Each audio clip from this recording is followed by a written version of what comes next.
عرب میں عورت کو ذلیل سمجھا جاتا تھا، اور عرب نہیں پوری دنیا میں عورت کو کمتر گھٹیا سمجھا جاتا تھا۔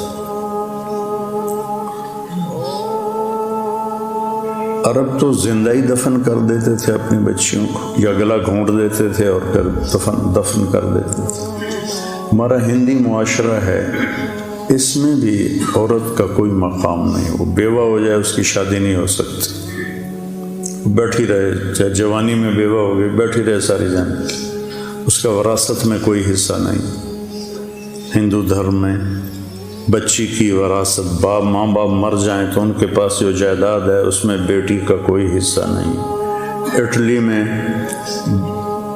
باپ مر جاتا ہے تو اس کی پوری جائیداد صرف بڑے بیٹے کو ملتی ہے، نہ کسی اور چھوٹے بیٹے کو ملتی ہے، نہ کسی بیٹی کو ملتی ہے، نہ بیوی کو ملتی ہے، صرف بڑے بیٹے کو ملتی ہے۔ اور عرب میں بھی یہی تھا کہ عورت کی کوئی والدین کی جائیداد میں کوئی اس کا حصہ نہیں تھا۔ باپ نے شادی کی ہے ایک اور عورت سے، تو جب باپ مر جاتا تھا تو باپ کی بیوی کو بیٹا اپنی بیوی بنا لیتا تھا۔ اس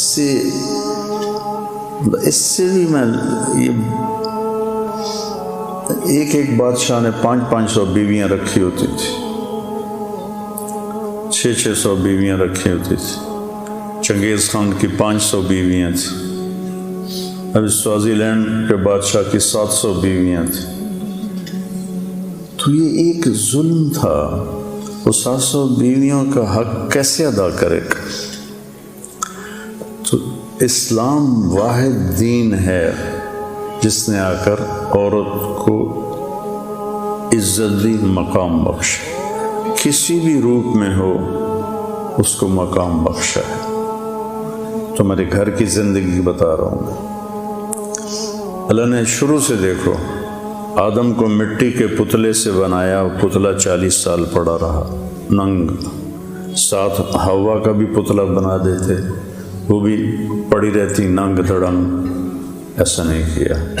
آدم علیہ السلام کو مٹی سے بنا کر روح ڈال کے کپڑے پہنا کے جنت میں ڈالا، اور حضرت حوا کو اس وقت پیدا کیا جب وہ سو گئے تھے، اور جب ان کی آنکھ کھلی تو ان کے ساتھ فل ڈریس میں، پورے لباس میں ایک عورت بیٹھی ہوئی ہے۔ اس عورت کا پتلا ننگا پڑا رہتا تو فرشتوں کو تو نہ عورت کی کشش ہے، نہ مرد کی کشش ہے، نہ ان کو کوئی نفسانی خواہش ہے، تو ان کے لیے کیا تھا؟ لیکن میرے اللہ نے شروع سے عورت کے لیے عزت سے اس کو وجود بخشا کہ اسے آدم کو سلا کے پیدا کیا اور پورے لباس میں پیدا کیا۔ تو آدم علیہ السلام نے پوچھا یہ کون ہے؟ تو آپ نے فرمایا یہ تیری بیوی ہے۔ تو پہلا رشتہ بیوی کا قائم ہوا۔ تو چونکہ بیویوں کو مارتے تھے، طلاق دے کے پھر رجوع کر دیتے تھے، طلاق دے کے 10 دفعہ طلاق دیتے، 10 دفعہ روک لیتے، اور غیرت کے نام پر تو قتل آج بھی ہو رہے ہیں۔ لڑکا زنا کرے تو کوئی بات نہیں، لڑکی سے یہ گناہ ہو جائے تو ذبح کر دیتے۔ جب دریائے راوی بہتا تھا، میرا گاؤں دریائے راوی سے 3 کلومیٹر ہے،